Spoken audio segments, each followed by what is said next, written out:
Hi, good afternoon, everyone, and welcome to this panel. For the next 45 minutes, we will be looking at the security outlook for the Korean Peninsula. My name is Raji, and I come from India. I work with the Observer Research Foundation in New Delhi. It's a public policy think tank. So coming from Delhi, I think this topic is somewhat similar, or the concerns are somewhat similar, because for a long time, South Asia was the center of the attention in a sense, because South Asia was considered as the most dangerous nuclear flashpoint. But I think in the last few years, I think that concern has somewhat diminished. And today we have the Korean situation, in a sense, occupying the center stage for a variety of reasons, but primarily driven by the North Korea's nuclear and missile activities in the last few years. North Korea briefly, for a few years, was a member of the Nuclear Non-Proliferation Treaty, but it walked out of it a few years ago, and since then it's conducted 6 nuclear tests, and North Korea's missile programs are also expanding with the number of missile tests done on a fairly frequent basis. So I think we are seeing as sort of the scenario playing out in a very different ways in the coming years. To talk about all of these different issues, we have an excellent panel. We have 4 speakers in the order of Professor Jimbo, who will be looking at the nuclear and missile threat of the Korean Peninsula, which is the most central issue we are talking about. Primarily the central issue because even those analysts and scholars who have been looking at North Korean nuclear issues do not have a clear idea as to how many nuclear weapons North Korea has, or what are the kind of capabilities that exist today in North Korea, or even the technical parameters such as whether North Korea has miniaturized the nuclear warheads to fit it on top of their missiles and so on and so forth. So there is no clarity as of now in terms of North Korea's nuclear capabilities. Similarly, North Korea paraded a bunch of new missiles in the last few months. But again, the scholars have disagreements about what are the capabilities that exist today with North Korean missile capabilities. The US government, for instance, came out and said North Korea will not be allowed to should not be developing a long-range intercontinental ballistic missile. But whether the US does have that influence or is in a position to let that happen, whether it's able to deter North Korea from developing a long-range ballistic missile remains an open question. Meanwhile, China is seen to be having the most influential position with North Korean leadership. But again, it remains an open question whether China is able to have that influence to moderate North Korea's position and stance on the nuclear and missile situation. So there are a lot more questions than answers with regard to this emerging scenario, the evolving scenario in the Korean Peninsula. So Dr. Jimbo will be looking at the North Korean nuclear and missile threat, the threat as it emerges. But clearly the North Korea's nuclear doctrine, the military doctrine, and of course the military behavior are important factors when you look at the threat of escalation in the Korean Peninsula. The threat of escalation is always a serious issue when there is an involvement of nuclear weapons. But here in the North Korean case, there is even a bigger factor to consider, because whether the North Korean regime is a rational actor or not, and I think that's something that is complicating the whole scenario in the Korean Peninsula. States are generally careful about escalation because there can always be escalation due to inadvertence or even possible accidents. But at the same time, the Korean situation, like I said, is far more complicated. And to look at some of these issues, we have Professor Wang, who will be making the second presentation, looking at the issue of the threat of escalation and how that might play out in the region in a sense. Of course, all of these issues represent a serious threat to international community, the global nuclear community, as well as the diplomatic community. Given North Korea's nuclear capabilities, I think the military option is ruled out, which makes the diplomacy bit even a lot more challenging, a lot more important in that sense. There have been a lot of different diplomatic efforts being taken, most prominently the 6-party talks, which have not proven so far very successful. But there have been a few other efforts as well that has been taken up. And to discuss this particular aspect of the Korean Peninsula situation, we have Professor Geun from South Korea who will be talking about it. And the final presentation I'll be making, wearing my second of the three hats in this panel, looking at the ramifications, the implications for the global nuclear order, missile defense, and the nuclear deterrence dynamics in the region. So without further ado, let me now call upon Professor Ken Jimbo to talk about the North Korean missile and nuclear threat. My pleasure. Thank you very much. With a limited time frame, I'd like to mention basically the two caveats in assessing the current North Korea's nuclear and missile capabilities. The first is that we should avoid either over or underestimating the capability of North Korea. Underestimate is that, well, North Korea has achieved something, but it might be useless for deterring United States in intervening the Korean Peninsula. But given that series of the nuclear and missile tests that North Korea have achieved until now, I think we are ready to assume that they have already achieved the so-called initial operation capability of delivering nuclear warheads. And many of the experts have discussed about the couple of technical hurdles that they are facing. First is a credible implosion will be needed. Second is the miniaturizing of the nuclear devices, as Raji mentioned, that is needed for tipping the nuclear devices on the top of the nuclear warheads.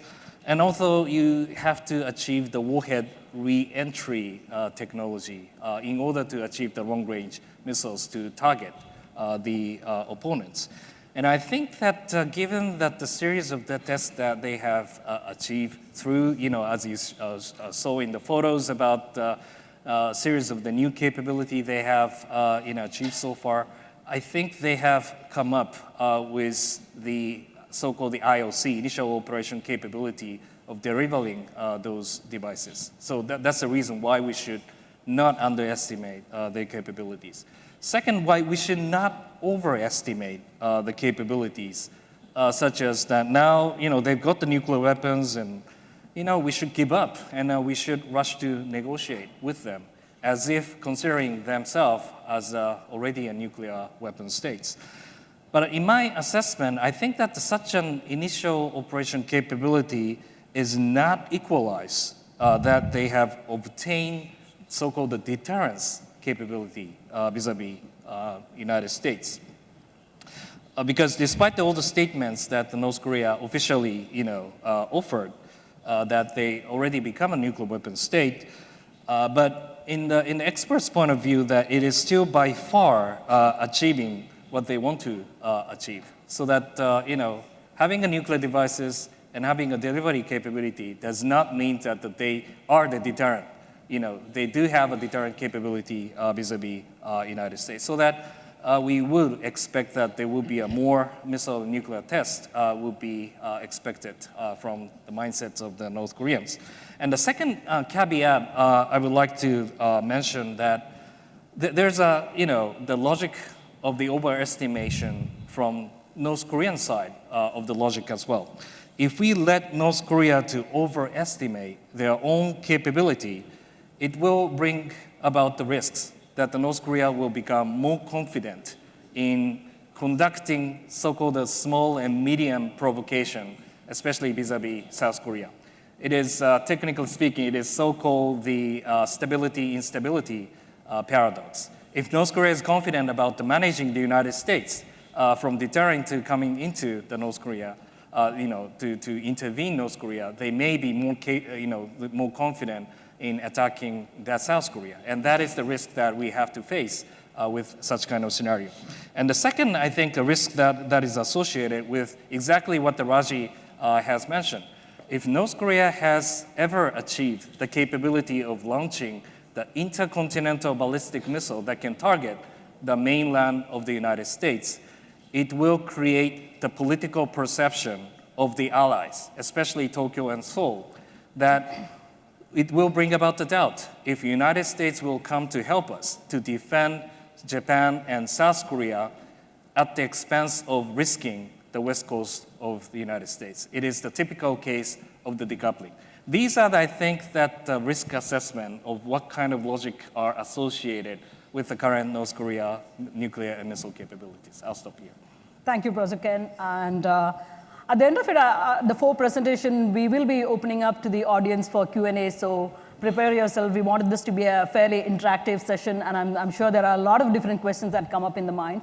But now let me move to the third presentation by Professor Geun. Professor Wang Dong, who will be looking at the threat of escalation. So let's see if he has some of the solutions or some of the answers to some of the questions that we are looking at. Over to you. Thank you, Raji. I think you put too much of a burden on me trying to find a solution for North Korean nuclear issue, which I think hundreds of diplomats, leaders, politicians have been working over decades trying to find a solution, but we're still working on that. I think it is a very serious business. So my understanding that my instruction is to give an assessment about the possible regional implications if things could quickly escalate. So I think a number of things I can think of. First of all, of course, to begin with, we understand that the North Korea's nuclear and missile program actually poses a very serious threat to the regional peace and stability, and also in very clear violation of the non-proliferation obligations and a series of United Nations Security Council resolutions. And in terms of escalation, I think we are actually speaking or talking about a very scary picture. So, should a conflict, not a very small sort of manner scale skirmishes, a major conflict breaks out on the Korean Peninsula, we are actually will quickly engulf, I think, both North Korea and South Korea, and possibly involve United States and by extension many other actors in the region as well, and could very easily causing, I think, hundreds of thousands of casualties in a very short period of time. So there will be no winner, I think, if a real major conflict over North Korea nuclear issue really breaks out on the Korean Peninsula. That is precisely, I think, the reason why China has been working from very early on, from the very beginning, working so hard trying to advocate a peaceful resolution to this crisis. Of course, this is very difficult. By no means this is an easy task, but I think we, from the Chinese perspective, we still strongly believe that there is a window of opportunity still out there. And just before things really become, I think, worse, from bad, and we can engage with the North Korea and also all the other parties of the six-party talks, and try to convince Pyongyang that it is in its own interest, and of course also in the interest of the international community as well, that all the parties come back to the negotiation table and also try to address each party's concern in a very balanced manner. This is very important. I think one thing, sometimes when the pundits, analysts, when they talk about or start analyzing the situation on the Korean Peninsula, the DPRK nuclear crisis, they sort of forget about there are some other lines in the UN Security Council resolutions, which is we have to address the concerns of all parties in a very balanced manner, which means the security concern of DPRK, of course, should also be one of the things that should be addressed at the negotiation table. Otherwise, there's no point of start this negotiation. So another thing, very quickly, last point, I think another very also troubling implication, regional implication, is we actually have not already been witnessing that taking place, which is the increasingly deepening security dilemma between China and South Korea, and by extension United States, especially over the tension over the deployment of system in South Korea by the United States. And this is a very classical, what we call it, security dilemma, in which each party believes that its own action is only for the purpose of security or defense. However, it will be regarded by and interpreted by the other party as offensive and aggressive. So this is very typical classical security dilemma we are in. And I think it will take enormous political efforts, especially from China and from South Korea. And of course, the United States would also have to do its part, try to help elevate this situation. And therefore, I think altogether, what I want to say that the regional implication of the North Korea nuclear crisis is very serious. So I think there are still chance out there, window of opportunity that we all should be working together and try to prevent things becoming from, I think, bad to worse. And it is in the interest of the international community, I think all parties to, again, proactively engage in trying to find a diplomatic solution to this crisis. Thank you, Professor Wang. And let's move on to the third presentation. Professor Louis Geun will be looking at the diplomatic aspects of the emerging scenario in Korea and Korean Peninsula. Thank you, Raj. To make a long story short, I should say that we have failed. We have failed to make North Korea give up its nuclear weapons. For the past 3 decades, we have tried a lot of things, sunshine policy, engagement policy, sanctions, six-party talks, a lot of combination of different things, but we have failed making North Korea give up its nuclear weapons. Nothing worked. So the first thing that we should do diplomatically is to admit that we have failed. North Korea is about this close to being recognized as a nuclear power in the international community. Not the official nuclear power, but North Korea could be recognized as a de facto nuclear power. And it is almost impossible to persuade them to give up its nuclear weapons when they are so close to being recognized as a nuclear power. So the first thing, as I said, that we should do diplomatically is to admit that we have failed. But admitting failure may not be that difficult because these are the failures of the previous administrations. So the current administration, for example, the Moon Jae-in administration in South Korea or Trump administration in the USA, they could say, our previous policies have failed because of the mistakes of the previous government. So the first thing is to admit the failure. Then diplomatically, what we need to decide is whether or not we should deal with nuclear North Korea as a diplomatic partner.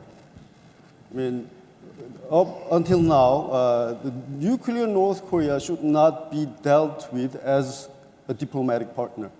But if that is the case, it's going to be a non-starter. So the second diplomatic task that we need to take care of is whether or not to deal with nuclear North Korea as a diplomatic partner. And my answer is yes. Unofficially, we have to admit that North Korea could be a nuclear power, but at the same time, we have to deal with North Korea as a diplomatic partner. First, because we need to freeze North Korea's nuclear program. We cannot allow North Korea to develop its nuclear program further so that they can have ICBMs or so that they can have the so-called second strike capabilities. And secondly, we have to deal with North Korea as a diplomatic partner because we want to control escalation of the tension or crisis. We need to control the escalation. And we also need to control the so-called miscalculation or misperception problems. These are very, very important. We cannot let these things just unfold as it has been unfolded as it has been. So we need to, again, take North Korea as our diplomatic partner. And thirdly, North Korea needs to be a diplomatic partner because we need to put a stepping stone toward a long-term solution. So short to medium-term solution, I don't think we can find anything diplomatically or militarily. But we can still find a long-term solution. And in order to find a long-term solution, we need to, at least talk with North Korea, set up a communication channel, and deal with North Korea as a diplomatic partner. So perhaps unofficially recognizing North Korea as a nuclear power might open a new door or might change our whole paradigm of this nuclear crisis so that we can find a new creative solutions. Otherwise we cannot do anything. Diplomatic solutions, military solutions, to be honest with you, I hope anybody here can have a solution, but that's, I think, almost impossible. So that is my take on the diplomatic measures that any country in this region should take. Thank you, Professor Lee. So now let me come to the last presentation. So I will look at I think a lot of ground has already been covered. So I will try and look specifically how the North Korean situation is impacting upon the missile defense option in the region, missile defense, nuclear deterrence dynamics, and finally the impact on the global nuclear order itself. So clearly, I think if North Korean nuclear and missile program are not contained, I think one of the results that you will see is the countries in the region that are feeling threatened by these programs will move towards developing defensive options, including missile defense option. And I think that's already, you're seeing this play out in a sense in the region.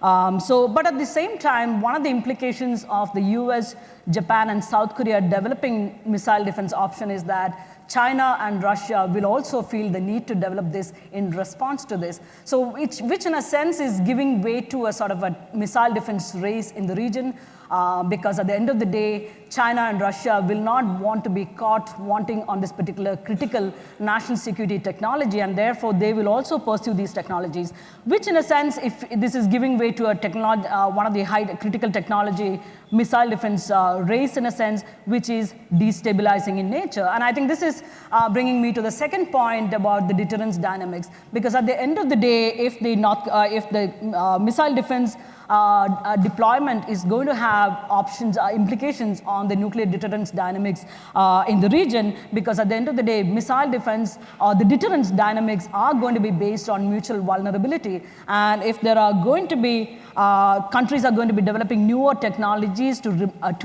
cut off these kind of vulnerabilities, that itself removes the fundamental basis of nuclear deterrence dynamics and kind of things.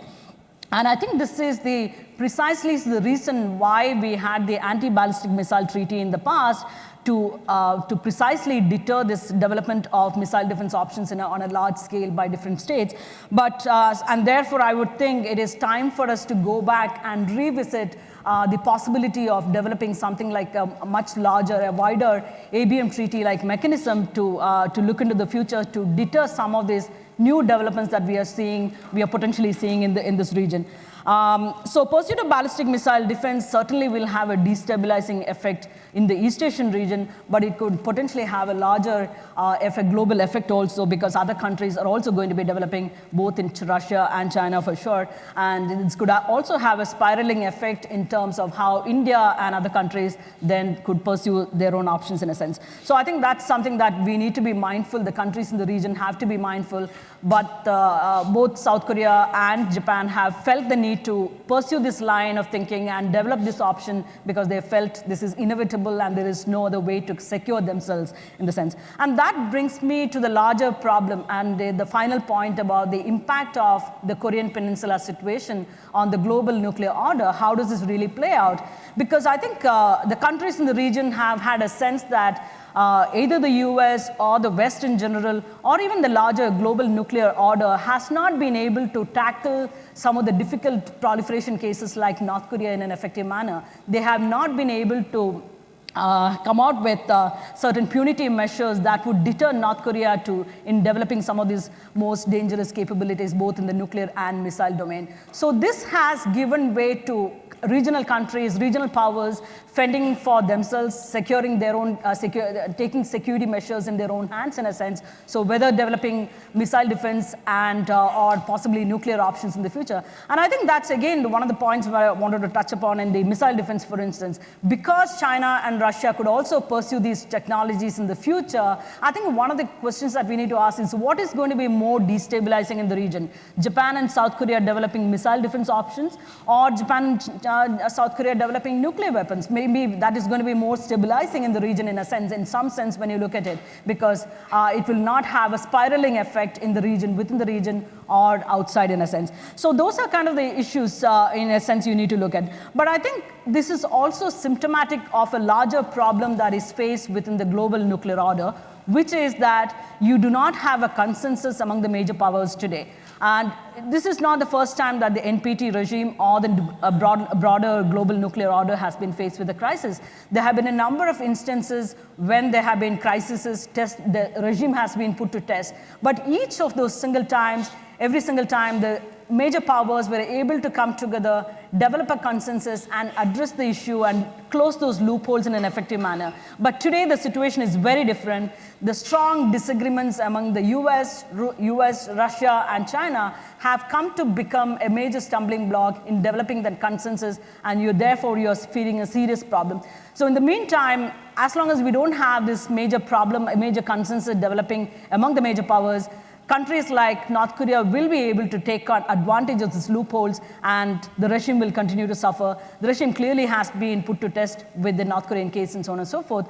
I'm going to stop here. I want to get the audience to talk to us and ask a lot of questions. But clearly, we want the questions to be short and precise. But before I open up the panel audience, I think Professor Ali has a question or comment to make. Yeah, I forgot to mention the issue about THAAD, the missile defense technology on the Korean Peninsula, which is being introduced by the US forces in South Korea. This is a very, very sensitive issue. But the logic is as follows. I can understand the Chinese logic, but what the US has been saying is that our forces on the Korean Peninsula has been exposed to North Korea's missile threat, possibly nuclear. So we need to protect our forces by introducing the missile technologies, missile defense technologies. So that is the US logic. And the Chinese logic is that if you introduce missile defense technology, that is going to disrupt the so-called strategic balance. Right? So their logic ends up with expose US forces to North Korea's nuclear threat. So Chinese logic is strategically correct, but politically incorrect. It's very difficult for the Chinese to win this discourse game. So I understand your logic, but this is a very, very difficult situation. A two-figure comment from Professor Wang, and then we are going to open up for discussion. Thank you. Well, since Professor Lee raises this point, I think I am compelled to also respond briefly here. I think a number of things. First, whether or not I think the South system truly is even in military point of view, is effective in countering the so-called threat of missile coming from North Korea, I think is really questionable. I would like to quote the remarks by the former U.S. Secretary of State, William Perry, one of the most prominent and well-respected strategists now in this world. He actually made very specifically the argument that the South system is not effective in countering the so-called missile threat coming from the North. Plus, what is the most imminent or gravest threat facing South Korea nowadays actually is conventional artillery facing Seoul. It could destroy hundreds of thousands civilian population in just a few minutes or if not seconds. So THAAD has nothing to do with that. Lastly, and also, THAAD system is most effective, arguably, to protect the U.S. forces deployed in South Korea. But this reminds me a theory, something I teach about Cold War in my class at Peking University. These American deploys like dozens of thousands of troops, 50,000 troops in Berlin knowing that those troops will be wiped out in a few seconds if a nuclear exchange takes place. But why America still does that? Because this is created so-called tripwire mechanism by deliberately exposing the vulnerability of American forces deployed in Berlin, therefore reinforcing the American commitment to the defense of Berlin and West Germany during the Cold War. So, getting back to the deployment system, unfortunately, I've been telling my South Korean colleagues, you actually got the logic wrong here. If you wanted to increase the American commitment to defense of South Korea's security, you're not going to increase their security. You want to increase their vulnerability. So better not to deploy system, because otherwise they can just hide in a very secure system and not going to come out and defend South Korea's system if anything goes wrong. So this will be my very brief response. 30 seconds, Ken, but I want the audience to come back. Okay. Well, I don't want to squeeze time for Q&A, but I think that we all agreed upon that the deterrence and escalation control over the situation in North Korea will be much needed. And North Korea is diversifying its delivery system. Its capabilities is on the rise. And that requires the responsible mechanism, including like a THAAD mechanism for protecting the US forces in the region. And that also requires Japanese additional assets. That could be THAAD, that could be Aegis Ashore. And that is, I think, a chemical reaction to those capability changes in the Korean Peninsula. And the second thing is that Lee Geun mentioned about the game is already over, about the initial, in Very terms difficult to win from the Chinese perspective. Right, but I think the game is still going on. And I absolutely. think that the US, Japan, and Korea still keeps on that, the ultimate goal of denuclearization of North Korea. And at the same time, the Russia and China is subscribing to this goal. This is a great asset, the so-called friends that share. And I hope that this motivation will still continues to be our policy. Thank you. At the right of the back, first question there. Thank you. I'm with the German business daily Handelsblatt, and I have a question for Professor Wang. Donald Trump has stressed that he might label China as a currency manipulator and impose high tariffs. And then he said he's going to hold back on that because he wants China's support on the North Korea issue. Recently, we've seen that he's not quite satisfied with what China is doing at the moment. So on the one hand, do you think there is more that China could do? And if yes, what would that be? And the second question would be, if Trump is not satisfied with what China is doing, what might the result be? What could be the backslash? Thank you.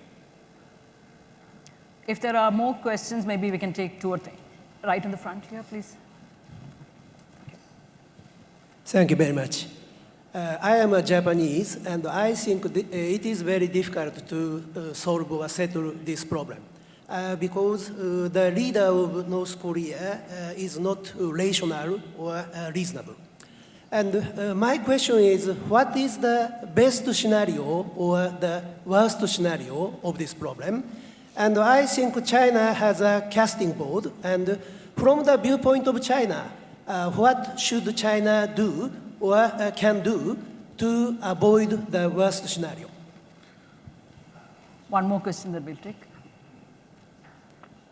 Thank you. For your Kasha from South Africa. I'm pretty much following the two questioners. We know America has said that the era of strategic restraint is over. And at the same time, we know that China has been emphasizing the need to find a sensible dialogue and resolution on this, on the basis of dialogue. Whilst we've just heard from the speaker just before me suggest that there's no rationality on the part of the leadership of North Korea. What is therefore to be done, and what are the options in respect of the United States in light of the fact that it's already said the era of strategic restraint is over? Thank you. Wang, Professor Wang, do you want to start off? Okay, I think there is a question coming from that gentleman regarding President Donald Trump's, he made, I think, a lot of statements during the campaign, and then we understand that in American politics, it is one thing to say many things during the campaign, but this is another thing to really implement your policy. And this happens to many U.S. presidents before, and I don't think there will be exception to President Donald Trump. And when it comes to U.S.-China relations, I think we do see there is a sort of a curve.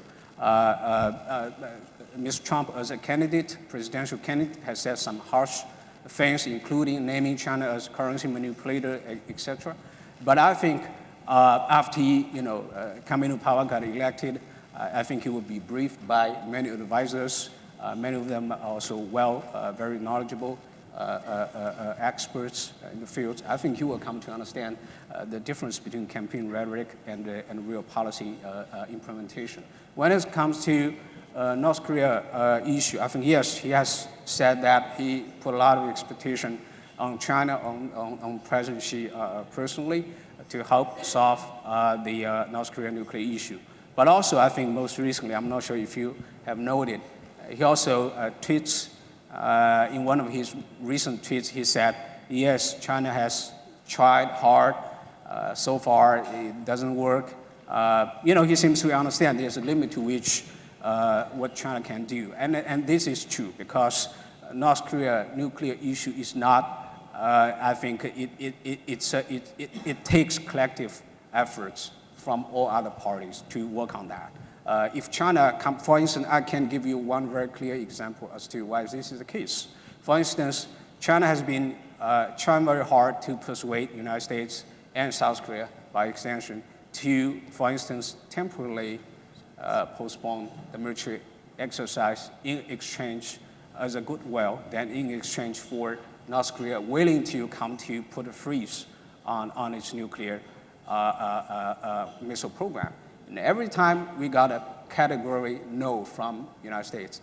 And from all I can tell, a lot of arrogance goes into that, and this is very counterproductive. So this is one just of many things. If the United States is not cooperating, is not taking a very constructive approach, then no way I think China alone can solve this problem. It takes collective efforts, all parties really working together to get this business done. Lee, no. Well, with regard to the question of North Korean leader being irrational, my view is agnostic. I don't know whether or not he's really irrational or rational, but my speculation is that North Korean leader Kim Jong-un seems quite rational. The first example, the proof, is that during the impeachment process of the South Korean government, the president, we had the so-called unfunctioning government. And that was the period where North Korea was able to attack South Korea because there was a power vacuum and the government was not functioning very well. But North Korea restrained, right? So that is one of the proofs that North Korean leader is rational, quite rational. And secondly, if you take a look at the pattern of North Korea's nuclear program development and delivery system development, North Korea is following exactly the same route as the previous nuclear powers took. It was a very, very rational path. So my view is very agnostic about North Korea leader being rational or irrational. I would think that he might be more rational than our ordinary people would think. And secondly, the best scenario would be the internal reform, the voluntary reform by North Korean leaders themselves, such as perestroika or glasnost of glasnost that former Soviet Union took. But the problem is that the former Soviet Union had nuclear weapons, and having nuclear weapons, they embarked upon glasnost and perestroika. In other words, they already solved the security problem themselves. So can we allow North Korea embark upon perestroika or glasnost of North Korean version while allowing North Korea still to have nuclear weapons? I think that is the question. Ken, do you want to come back? Yeah, I would like to come back to the best and worst scenario that you raised. I think the worst scenario that you can think about is to try to solve the North Korean problem with wrong assumptions. First, that North Korea can be wiped off by the military intervention. that might entail with the real Korean War. North Korea has the capability to attack Seoul, and with the missiles, South Korea and Japan, US bases in Asia. That will cause the great amount of casualties in this region. The second wrong assumption is that if you tighten the sanction, North Korea will give up.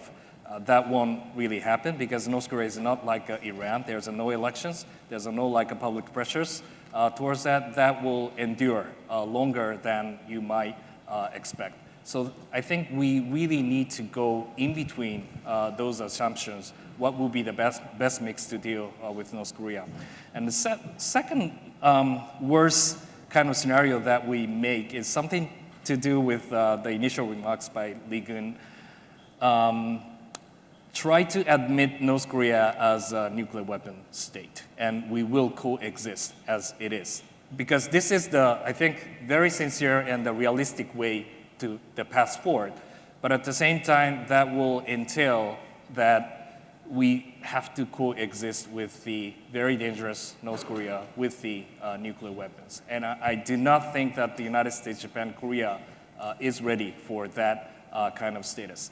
The best scenario, we want to have denuclearized Korean Peninsula, but I think that the path towards that needs the very careful mixture of tightening the deterrence, at the same time opening the door for the negotiation. And I think that the only way to realize this path is to let the North Korea realize that your deterrence strategy will never be achieved, because that you only have a very partial the capability to achieve that goal. And I think that in order to do that, we need to keep strengthening the alliance relationship, asking China to be very constructive in achieving that negotiation path, without which I don't think that this kind of path will be realized. Are there more pressing questions? We have another 3 minutes or so, and if there are a couple of more questions, we'll right at the back. Thank you. Thank you. My name is Sayuri Diamond from the Japan Times. Now that North Korea has nuclear power, do you see any scenario for North Korea's regime change? Sign from North Korean regime change. Probably the North Korea. Now that North Korea is a nuclear weapon country in that sense, do you see for, the signs? For the past 9 or 10 years, we have lost all the information channels about North Korea. Nobody knows what is happening within North Korea. So it is very, very difficult to predict. But do you consider the regime generally, the leadership, somewhat more stable, or there are infighting? At the moment, it seems that North Korean regime looks very, very stable. Okay. Just 2 seconds add to that. I think for more than the past decade, at least 2 decades, at least a decade or so, I think many American experts and South Korean experts, well, they have been sort of talking about the regime change in DPRK. But many president turnover in South Korea and many presidential turnover in the United States. But I think DPRK is still there. So my advice actually to my American colleagues is that better to base your strategic assessment on a more realistic sort of evaluation of what the regime is about. And I do not, I think, comes with, one thing I think realism, what we taught, what we teach at university as an IR theory is that we have to be cautious about using moralism to replace real policy thinking or making. And this is an area where oftentimes many analysts could easily stumble into. So I think politicians, leaders, policymakers will be well advised to be very realistic about this issue. Thank you, and I think we are left with 45 seconds, but if there are more pressing questions, anybody has a pressing question to any of the panelists, you have the last chance now to do it. Otherwise, are there, among the panelists, do you have any specific question that you would have liked your co-panelists to address in a sense? from the Chinese perspective or a Korean perspective or a Japanese perspective, what is that one big thing that you would have seen it? So if there are no other major issues in that sense, I think we are well on time. I think we need to give a hand of applause to all my panelists here out here, and thank you very much.